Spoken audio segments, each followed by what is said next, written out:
Ladies and gentlemen, good day and welcome to the STOVEKRAFT Limited Q1 FY23 earnings conference call. This call may contain some of the forward-looking statements, which are completely based on our beliefs, opinions, and expectations as of today. These statements are not a guarantee of our future performance and involves unforeseen risks and uncertainties. As a reminder, all participant lines will be in the listen-only mode, and there will be an opportunity for you to ask questions after the presentation concludes. Should you need assistance during the conference call, please signal an operator by pressing star then zero on your touchtone phone. Please note that this conference is being recorded. I now hand the conference over to Mr. Rajendra Gandhi, MD. Thank you, and over to you, sir. Thank you.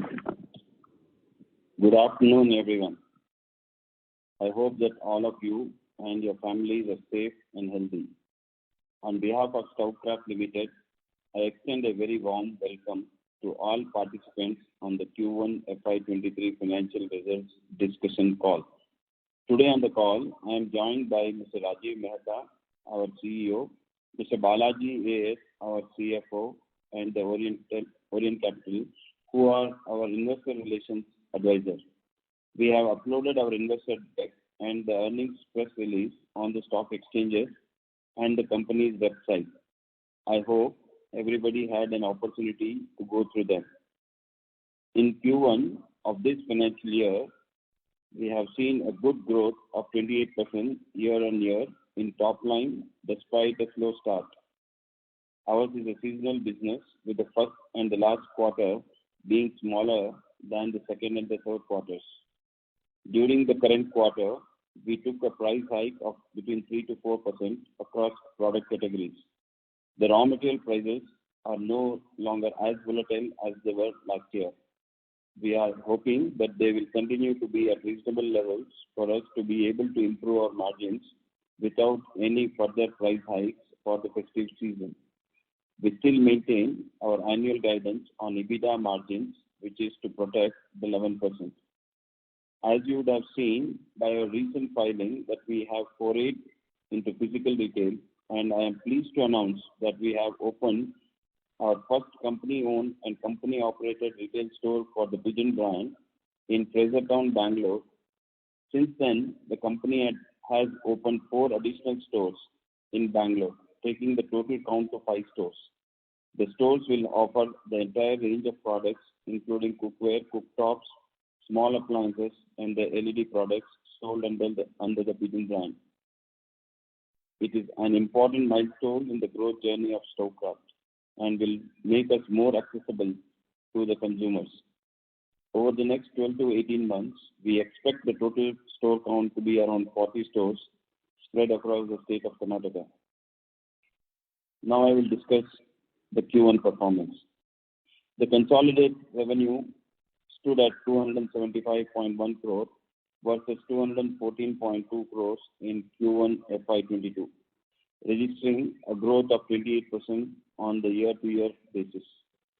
EBITDA for Q1 FY23 stood at 22.4 crores versus a 22.5 crore in FY22.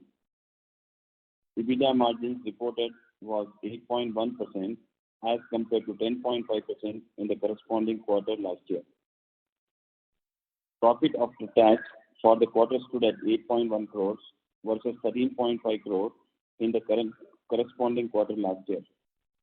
PAT margins for the current quarter, Q1 FY20 stood at 2.9%.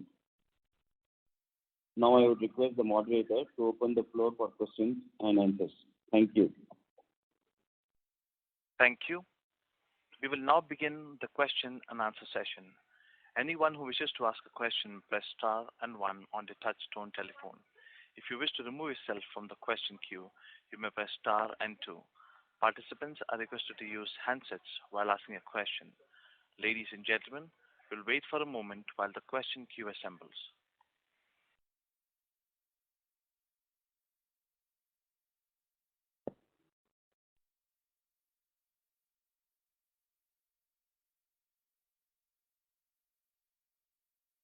The first question is from the line of Praveen Sahai from Edelweiss Wealth. Please go ahead. Yeah, hi. Thank you for taking my question. So the first questions are related to the gross margin. As you had already mentioned, that's a 3 to 4% of price hike you had taken, and there is no further price hike you will take with the stabilization in raw material prices. So, do you believe this from this current level, the current quarter, somewhere around 33% of a gross margin to improve from here, go back to FY21 level?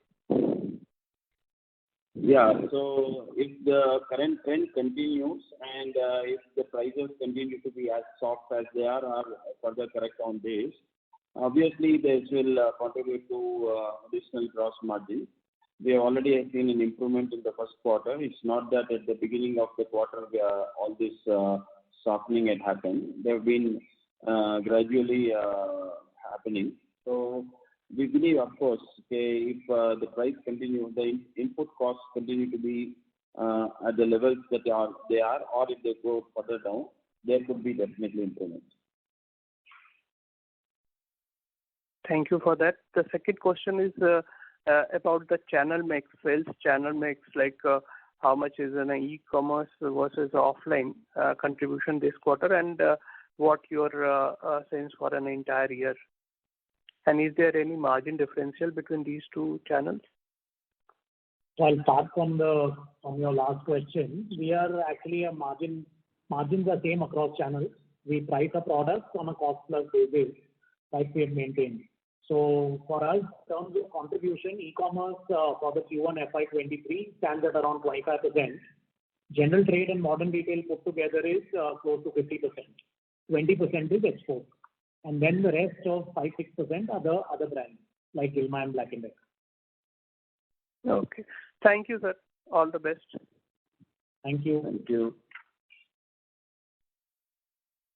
Thank you.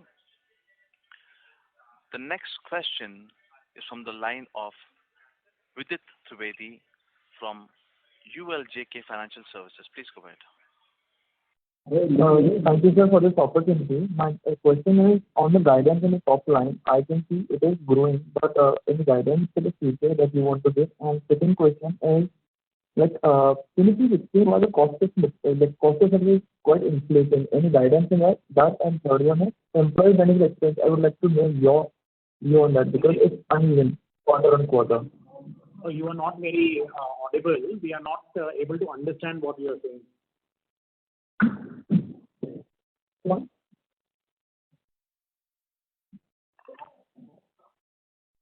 Can you repeat your questions, please? Yeah. So my first question is, could you please give us a guidance on the top line for the coming years? And second thing is that the employee benefit expenses are not even for the year. At some quarter it's 9% of the revenue, at some quarter it's 11%, some quarter it's 8%. So any guidance on that? Okay. So in terms of demand, I think we see that demand is back. We are expecting the year to have a good double-digit growth for us as a company. Any specific guidance on that, like any number on that? We'll be doing slightly better than the industry average. Okay. And in terms of your second question was on employee expenses, right? Yeah, exactly.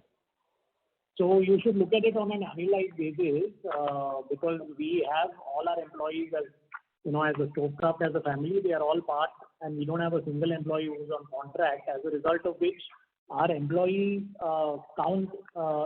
employee expenses are more or less even across all quarters. So depending on the revenue in the quarter, the percentages fluctuate. If that is what you were referring to.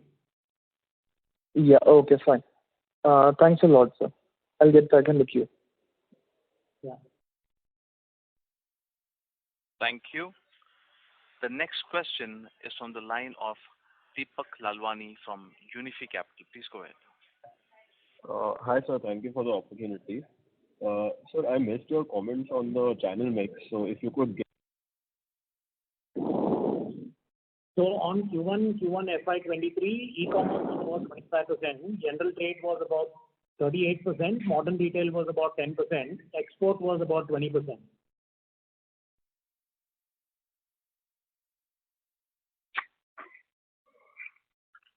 Deepak? Hello?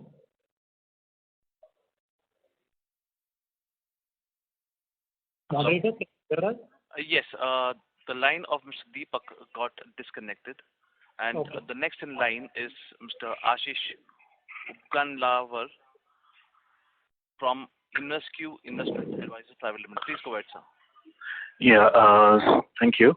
Sir, wanted to understand, directionally how we are looking at things, because on one side, we just had very hyperinflation, then we had some channel issues probably on the e-commerce side also, and we have certain new ventures also adding to the cost, plus the retail expansion you're talking about.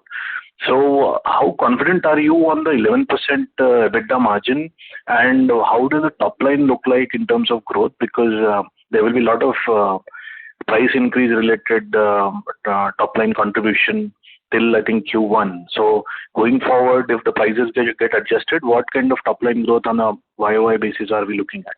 So if some qualitative plus quantitative answers can be given, it will help us. Sure, Ashish. So Ashish, like we said, demand is back. We are seeing that the markets have opened up. All channels for us are doing reasonably well. We can confidently say that we will do double-digit growth for this FI. And double-digit is, like I said, little better than the industry average. So that would be what, 10-12% growth, or is it going to be higher than that? That's asking some specific number. Of course, the business has its own intricacies, but currently you would have already gone through our numbers for the last quarter. We have grown at 28%. So we don't want to say that we will grow at the minimum at the number that we have grown, but we are seeing similar kind of growth. So we believe that we will be a good double-digit growth. So it could be anything between 15 to 20% if you want a specific number like that. Okay. If all those initiatives that we have already initiated all start contributing, obviously the growth rate can be higher. Sir, what is the price-related contribution in this 28% growth that we have this quarter? 28%, 17% is volume and 13% roughly is because of the price on YOY basis. Okay. Fine. And regarding the costs, they have increased at least on a quarter-on-quarter basis. I can see that there's a recent inflation on the cost, especially the employee one. So any specific reasons for that? Yeah, we have actually enhanced all our production capacities to meet the business plan for this year. And for us, the employee cost more or less is the same for every quarter. So there is an increase both in the number count, and of course there is inflation in increase in what we price our employees. A little more detail, I think Balaji can give you a little more numbers that will give you insight.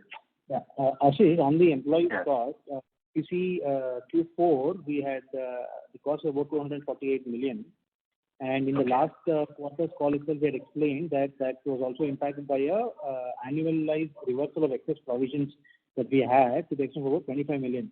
So when you adjust that, the adjusted number for Q4 would have been 273 million. From there, given that our appraisal cycles was in April, we've had an average 8% increment on the top line. As part of the beefing up for the season, in Q2, our labor count had gone up, where there was an additional cost of about 15 million, and the rest 4-5 million is other additions across the company per se. So that is 314 million that we are seeing. Okay, and despite the increases for the full year, we are confident 11% EBITDA should be there. Yeah, so that there again, what I want to highlight is that if you see, like we've been stressing upon in terms of the top line seasonalities, Q1 and Q4 are typically only about 20%. So our top line and the margins for Q1, on an annualized basis, only 20%, so which means that that's a 5x number that you're looking at for the full year's story. As far as the fixed costs are concerned, what you see in Q1 would largely remain. Of course, in the larger quarters, it will be slightly higher, but it's not going to again go in proportion to the sales. So certainly for the year, we stick to our guidance of 11% EBITDA. Okay. So can I ask further questions, or if there are participants, I can come back maybe? Sure. Thanks.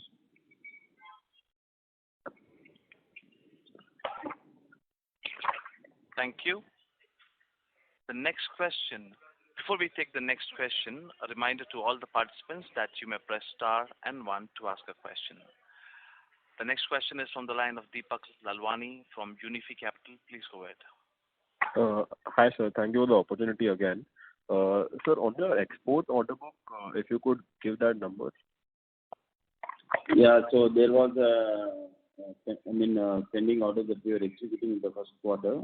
So we have executed almost 50 crores in the first quarter, and we continue to have good orders. So definitely we foresee good growth this year over the last year on the export. If you want to know what is the pending orders, I can say in this quarter we have about 40 crores of pending orders that we are executing. Okay, sir. So on an annualized basis, it would be 160 crores, right? Pending orders. No, it does not work exactly like that. So of course we have manufacturing capacities, and these are limited capacities. It's not that if we have to also cater to, if there is a very high growth in the domestic market, not necessarily, particularly the Q2 and Q3, there is a lot of demand from the domestic trade itself. So I cannot say that could be the exact number, but there will be a very good growth from what we did last. Okay, sir. Right, sir. Got it. And sir, on our margins, since the raw material basket has corrected quite a bit, are we sitting on any high-cost inventory from before, which might be liquidated in the next two quarters? So there is two types of inventories that we carry: raw material and finished goods. On an average, the company always will have between 55 to 60 days of inventory. So we continue to have that inventory, but these price corrections are both ways. It keeps happening. If the real impact of both, either the price hike or the price that goes down, I can say it is a lag of 2 months that you can see the impact. Okay, so that way the gross margin will still be defended at 33%, 34%. We hope if the price don't go, if there is again no change in the trend that currently we are seeing, then definitely the current margins are sustainable. There could be improvement. Sure, sir. And sir, what explains the negative number in the other income, and what is the size of the ESOP cost in this quarter, sir? So on the other income side, the negative number that you're seeing is largely on the forex restatement emanating from a mark-to-market adjustment that we have done for the forward covers that we have taken. So looking at the way the rupee has been moving against the dollar, we have taken some long-term forwards. So these forwards are not necessarily due to expire, let's say, in the immediate quarter. These are anywhere between 6 to 12 months range forwards that we have been taking. But however, on the 30th June, we are supposed to mark them to the market rates. And given where the rates were as on 30th June against the forward rates that we've taken, there is a mark-to-market loss of roughly 11 million that is sitting inside the other income there. And plus the regular forex restatement on the payable side that we've had, that is what you're seeing as the negative number on the other income side. What was the other question, sir? And the ESOP cost in this quarter? It will be roughly about 27 million. Sorry, 2.7 million. 2.7 million. Okay, sir. And sir, for these forward contracts, like what are these forward foreign exchange contracts for? Based on our receivables, we have sold the dollars. Progressively, whenever we were seeing that the dollar was something, we have progressively sold these dollars. But as on 30th of June, dollar was higher than at the price that we have sold.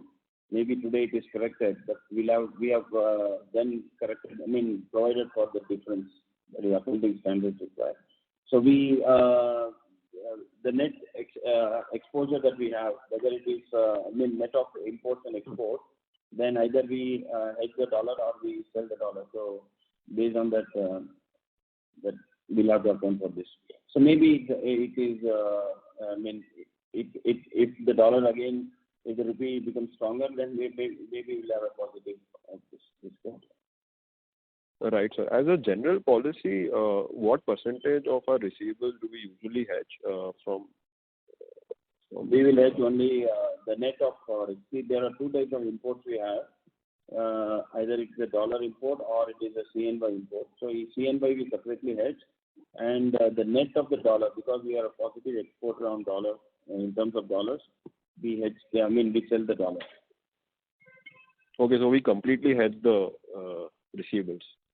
Yeah, for the next quarter. Yeah, the net number. In this case, it is a little longer than the quarter because we were seeing the dollar appreciating a lot. So it's little more than a quarter. Otherwise, we generally have pending orders for 6 months, about 6 months, and minus the likely import where we require the currency to pay this dollar, imports. The net of that we hedge.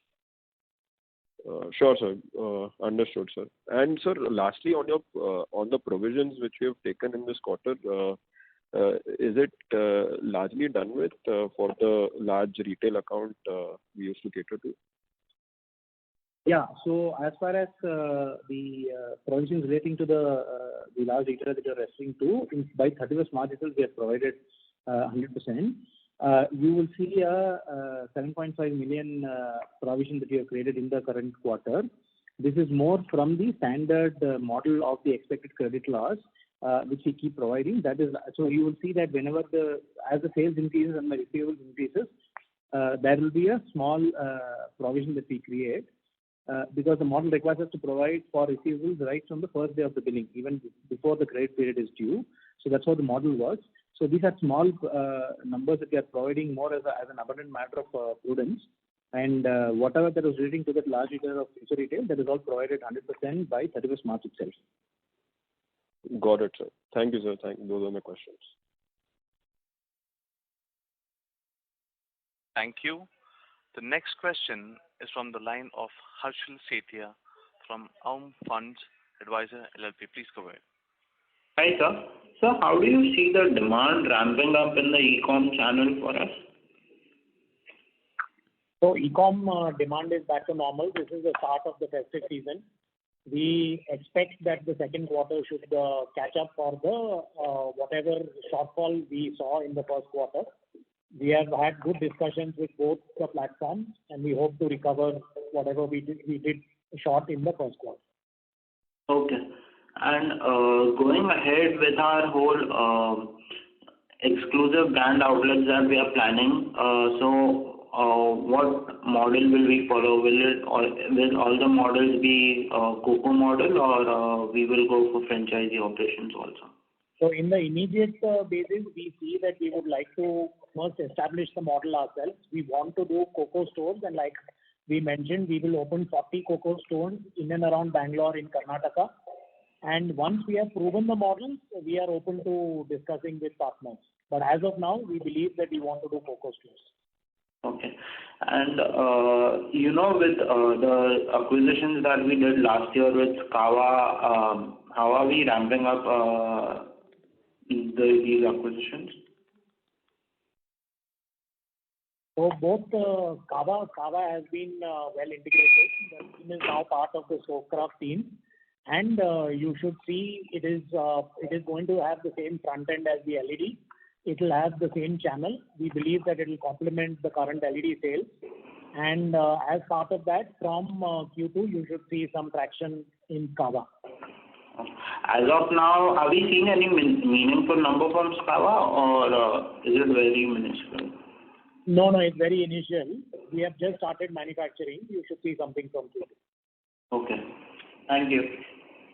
Thank you. Thank you. The next question is from the line of Saurabh Surendra Shah from AUM Fund Advisors. Please go ahead. Hello. Question for Mr. Gandhi. As the acquisitions have been, kind of invested in last year, also in terms of, now you're investing in the workforce so that, your full plans, your salaries are being done. That's slightly ahead of the output coming in. Over the next year, maybe not FY23 but for FY24, do you see a slightly higher growth rate at all? How much should we look for once you see better levels of utilization, both for expansions and the acquisition? So the overall business that we plan is for a long-term growth. It's not that for the short-term immediate plan.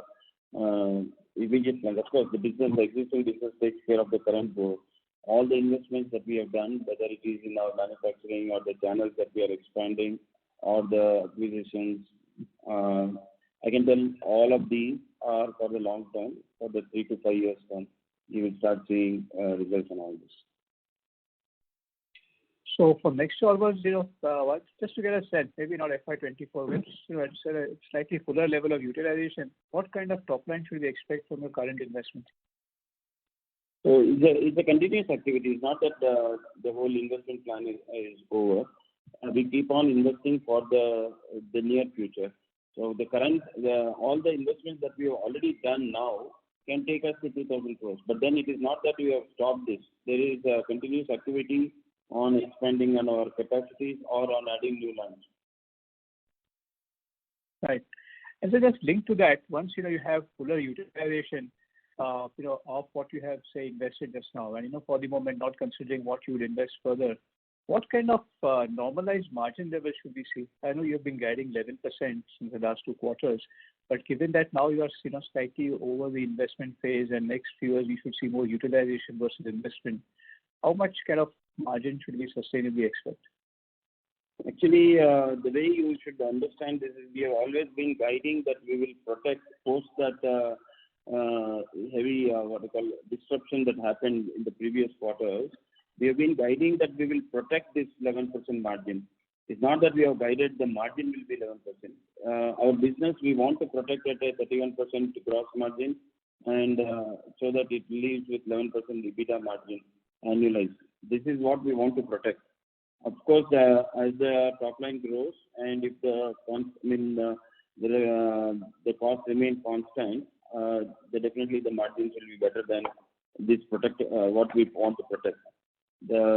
What we want to assure you is that we will do all that is required to protect this margin. Okay. So last question, any other areas you're looking to add now, given that you've made a fair amount of additions in the last 1 year, in terms of your mindset of what portfolio, the company should have? Are there any other major pieces missing now, or you think now we are okay and, it should be more of a volume growth from here on? So we keep it, like I said, there are, as a strategy, there are categories of products that we are in. Either we innovate on them and add a range, or we add some categories of products which we currently are maybe trading also. And when I believe there is enough scale and size in the country, then we want to get to leadership in that category. So then we keep investing on the manufacturing. So currently, of course, we are focused on all the categories that currently we are already on, but there are a line of innovations that have been lined up, and you will see products being rolled out in every quarter. So, but it's not completely diversified lines. We don't have any plans for diversification at the moment. We don't have anything like the Kava or the modular kitchens that we have done in the recent past. But within our categories, there is a lot of innovation that we are working on. Okay, thank you. Thank you. The next question is from the line of Arpit Agarwal from Electrum Capital. Please go ahead. Thank you, Mr. Gandhi, and thank you, Mr. Mehta, for taking my question. I have a couple of questions. First is, if you can explain us on the rise of other expenses. I think they look to have increased significantly both quarter on quarter and year on year. So is there any one-off, or is there any specific reason why the other expenses have gone up? Because, we've improved the gross margin, but the EBITDA seems to remain same year-on-year. And, even after improving top line, the EBITDA is lower quarter-on-quarter. So can you explain on the other expenses, please? Sure. So if you look at year-on-year, last year in the same time, there was a lockdown, as a result of which our billing to e-commerce was much higher, and large part of the billing was in the south, because of which the freight cost last year was lower. Similarly, travel cost was practically lower, zero. People were not traveling as much. Related to that, again, service costs were lower, and because factories were also not working fully, maintenance cost was lower. So that is largely due to the last year. And another change was that last year in the same quarter, export number was lower, and freight for export is slightly higher in our case compared to domestic, as a result of which all of this came from 270 million to about 367 million. And the last part was that the sales commission itself was higher because of exports. Similarly, if you look at Q1 to Q4 FY22 to Q1, travel cost is now back by about 1.2 crores. We had a savings from reversal of provisions in March 22, which is another 2 crores. And then, of course, like I said, export proportion. So all of this added, so 32.5 crores went up to 36.7 crores. That is on the fixed expense. So that is something, for our purpose, this would be probably the run rate roughly, right? Obviously, as a percentage. Correct. It would be the run rate. The fixed expenses, this is the typical run rate. So another question from my side is, so like as a company, we have always mentioned that we have focused on manufacturing in-house, and we have been increasing the manufacturing, which obviously lowers our asset terms because we have done a lot of capex on the capacities. My question is why it should not get reflected in slightly better gross margins than your competitors, because your other fixed costs are higher. Otherwise, your ROCE will always be lower than the competitors. So if you just give me a broader understanding of what is the thought process, how eventually the leverage will play out because of your own manufacturing. So I can only say that the volume will justify for all this. The revenue growth will justify for this, and the ROCE will also, in our opinion, will be as good as what in the past it has been. You should not look at our numbers in isolation with the first quarter, because all these capacities and the fixed costs, the way manufacturing works, is the costs are kind of fixed, but the business is seasonal. And like Balaji said, the first quarter and the last quarter are only 40% of the business. The majority of the business happen in the second and third quarter. So when you overall see, and we are not in the business of maximizing the margins. We want to protect our current position where we are, and we want to excite the target customer that we are addressing to. So we would still want to protect our 31%. It does not mean that our business is done on 31%. There are vagaries in this business where sometimes the margins can move either ways. To protect your 31%, obviously your margin levels are to be a little higher than the 31%. And if there are any advantages that are coming out of this manufacturing capability or any other initiatives that we do, we pass on to the consumer, and that's, we would want to have a higher market share rather than only higher margin, which we believe if we protect this 31% is a reasonably good margin to get to the right ROCE. So that would mean that your top line growth will be much higher than the industry for we believe that definitely we have been growing at higher than the industry, and we will continue to grow higher than the industry. Correct. Okay. And sir, just last question on the stores. So you started going on your own COCO store. Rajiv mentioned some comments in the earlier participants. So what kind of spends do you plan to have about 40 stores in next 12 to 18 months? What kind of spend will be there on those stores? Because on the both capex and inventory side. So of course it carries our inventory, and the capex, I'll tell you, the investment on each store is between 15 to 20 lakhs. Otherwise, the inventory is all, it's moving very fast, so it's not very large. Okay. So it's not a large. No. Yeah. Thank you, sir. Thanks for taking Thank my you. questions.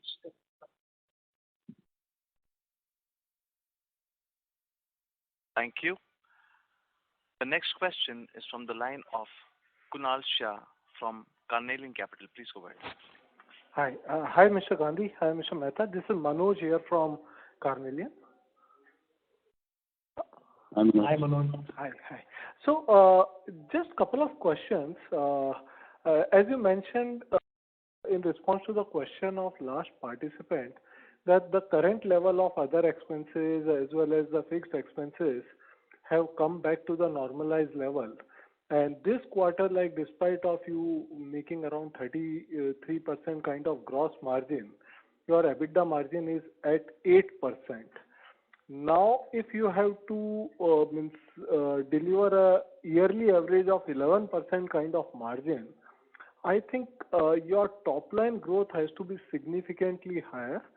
And in terms of run rate for remaining 3 quarters, it has to be significantly higher top line growth if the gross profit margin remains at this level.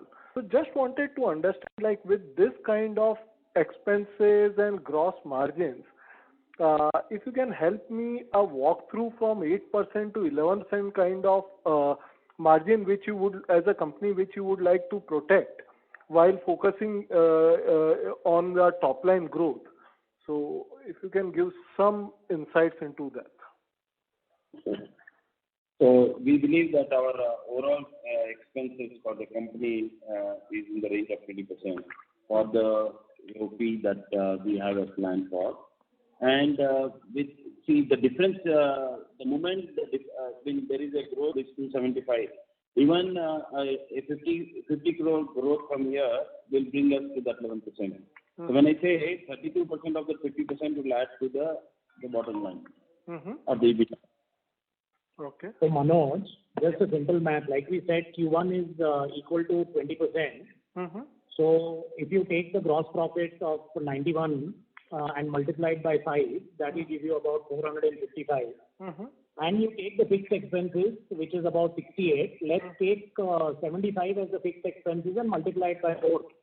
So you will come to 300. That will give you an EBITDA of 155. And you do a 275 times 5. So you will get a 1375. And if you do a divide, you will get 11.2. Right. No, that is helpful, Mr. Mehta. So the other thing I wanted to understand, like last couple of quarters, if I see the kind of impact which we had on our margins, and if I compare that vis-a-vis your peers, larger peers who are there in the similar industry, they didn't have this kind of shock where means when they were also dealing with this kind of commodity volatility. So is there something which has gone wrong specifically with us, like where our competition was not that much impacted in terms of the margin shock vis-a-vis us? So for us, there are 3 events. One, I can tell you it's a combination of all these 3. We had a larger write-off compared to the revenue that we have. The loss that we had to take on one of the retailers. The second thing was the inventory holding. Supposing you are holding for a inventory for a longer time, then this volatility also relatively will vary from when it will impact. And the third most important thing is we still took a price hike in the first quarter. I think there was a little lag in we were expecting the prices to stabilize in the third quarter, in the fourth quarter, but we had to further take a price hike in the first quarter. So these 3, majorly, if you will see, if you will add all these 3, we had an exceptional 5 to 6 crores only for providing for the remaining portion of the receivable. Okay. So that was like about 5 crores. We wrote off all the inventory that we are holding for the COVID. So all this actually contributed to a lower margin. It was a write-off of receivables or inventory, Mr. Gandhi? Yeah, we have provided for 100% of the inventory of COVID, which is about approximately 5 crores. inventory, so I could not understand, like in a rising price scenario, why there is a provision on inventory? So there was some certain inventory that we had procured, and we have both RM and FG. This was related to the COVID sales, COVID products. Okay. Like thermometers. And we believe that we may not able to realize all of that in the near future. So we have provided for 100% of the inventory. Okay. So that was like just a one-time thing which has happened, which has impacted your margins, right? Yeah. Right. And one more question I have. If you can help me understand like your broader strategy in going to your own stores and now expanding and managing those stores. So if you can help me understand on that, and like in 2-3 years scenario, whether you will be having this pan-India stores or you will be having your stores in particular regions, how you are going to expand this? See, we are a pan-India brand. Only because we are closer to the place where we operate from is where we want to learn. So the initial phase is that we would want to set up these stores closer to the place that we are, so that we learn from any of these experiences. And obviously, then the rollout will be much faster, and we would definitely want to reach out across the country ASAP. Okay. On being COCO, without doing this COCO, we believe that the learning can be limited. So, of course, the initial stores, all the stores that we initially planned, we want to do company-owned, company-operated. Then, obviously, we will evaluate all the possibilities and also explore the other formats of the brand stores. Sure. Thanks, Mr. Gandhi. Thanks, Mr. Mehta, for taking the questions. Yeah. Thank you. Next question is from the line of Rahul Ranade from GSAM. Please go ahead. Hello. Yeah, hi. Thanks for the opportunity. Just one question, most of them answered. Just on these company-owned, company-operated stores that we are talking about. So, what kind of products will be, kind of sold? Will it be the higher end of even within the Pigeon brand that will be sold through the stores that we own, or what product offering will be there? So this is the entire range of Pigeon products that we make, whether it is with lower end or the premium end. Of course, as we progress, we would also want to have some exclusive range to be sold to these exclusive stores. But today, it is the regular range of the entire product range that we manufacture and sell it to our various channels. It is also the advantage is that we are able to, the customer is able to access all these products in one place, at one store. Okay. And just to understand pricing, how would it work versus, if you sell the same product online versus in your store, there would be a difference, right? How would that be, kind of looked at? We continuously work to manage the channel conflict. I think to a major extent we have been very successful as a brand to manage all the channel conflicts. So we try to bring uniformity in many of the channels, that it includes the retail channel that we are building. It will have similarity across for the consumer, the acquisition cost for the consumer, whether he buys from a modern retail, e-commerce, general trade, or these stores, it will all be the same. Okay.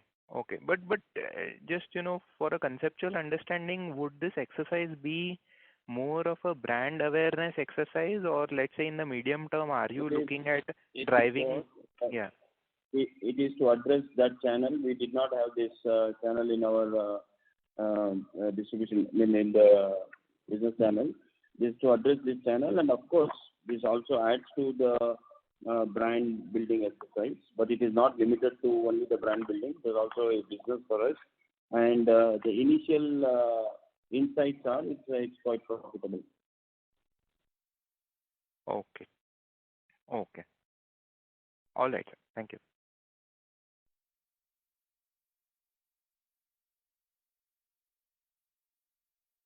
Thank you. Before we take the next question, a reminder to all the participants that you may press star and 1 to ask a question. Next question is from the line of Ashish Upganlawar from InvestQ Investment Advisors Private Limited. Please go ahead. Yeah, thank you for the opportunity again. Continuing on this COCO format that we are going ahead with. Sir, what is the kind of top line contribution is targeted from this, or is this in trial phase right now? And as you said, the profitability kind of you are happy with that. Is it a model where you are still experimenting, or you have decided that you will be kind of growing this reasonably higher numbers? So, while both are correct, it's not that we have firmed up on everything, but we have a plan on which we are setting up these stores, and we believe that there could be some learning, but it is panning out the way we have worked on these stores, and it depends on the size of the store and location. So the variables are the rentals and the people cost. If it's a very large store, we'll have more people, and of course the rentals will be higher. If it's in a very prime place, the rentals will be higher, and it will demand for higher revenue. So the initial insights, I said, it's very short time. It's closer to a month that we would have started our first store, and maybe 1 or 2 weeks when we have started the remaining store. So the initial insights are, when we do a math, it is quite profitable. That's what I said. So actually, it won't be a burden on the overall P&L. That's what one can interpret from this, right? There is no on the P&L. It will be a positive. Okay, so the economics will be maintained that the company has got to whatever the company has right now. Yes, from these stores. Yes. Okay. So secondly, I wanted to understand, given the rough guidance on the top line that you mentioned, probably 1,300 crores plus, we might be able to do this. So, and 11% EBITDA margin would take us to maybe 150 odd crores of EBITDA, and we are going to be full tax probably this year. So, is it a right assumption to make that we might be around 75-80 crores of net profit this year, as we did in FY21? Yeah, that's the math that I'm looking at right now. So historically, our first quarter has been 20% of the annual year, and the demand side so far has been as normal. Every year we see for the second quarter, we are seeing very good demand from all the channels. So if everything was as normal as it is, of course all those assumptions fall in place, and with that, of course, with an EBITDA of 150 crores, we'll have all the. I mean, we are almost at full tax regime, I can say. All the tax set off that was there is already over last year. So roughly the numbers are correct. 75-80 crores of PAT that comes with 150 crores of EBITDA. Oh, yeah, that's my number. Around that is it. Okay, so fine. Okay. And so, any qualitative comments on different channels, how you are seeing the traction, maybe in exports and domestic distribution, e-commerce, something on that side which help us to understand the qualitative aspects of growth? We have seen very high growth in the first quarter in our GP, because also the relevant, again, I mean, in the Q1 last year, we had some disruption in the general trade and modern trade. Stores were closed and all that, but we have seen very high growth in the general trade. There was a little setback on the e-commerce side, because they were also correcting their inventories and that. And we had higher growth in the export business. If you want more detail, I can tell you. So e-commerce was about 24% contribution on a sales side. General trade was 38%, modern retail was 10%, and export was 20%. And the growth numbers for these? Growth numbers, if you see compared to last year, general trade grew by 70%. E-commerce had a degrowth of about 20%, because last year general trade was off and e-commerce was on. So while e-commerce as a channel degrew, we maintained and gained market share in most of our categories. Export grew by about 40%, and modern retail grew by about 100%. Okay. And the e-commerce degrowth, you would ascribe it to mostly the phenomenon of COVID that was there.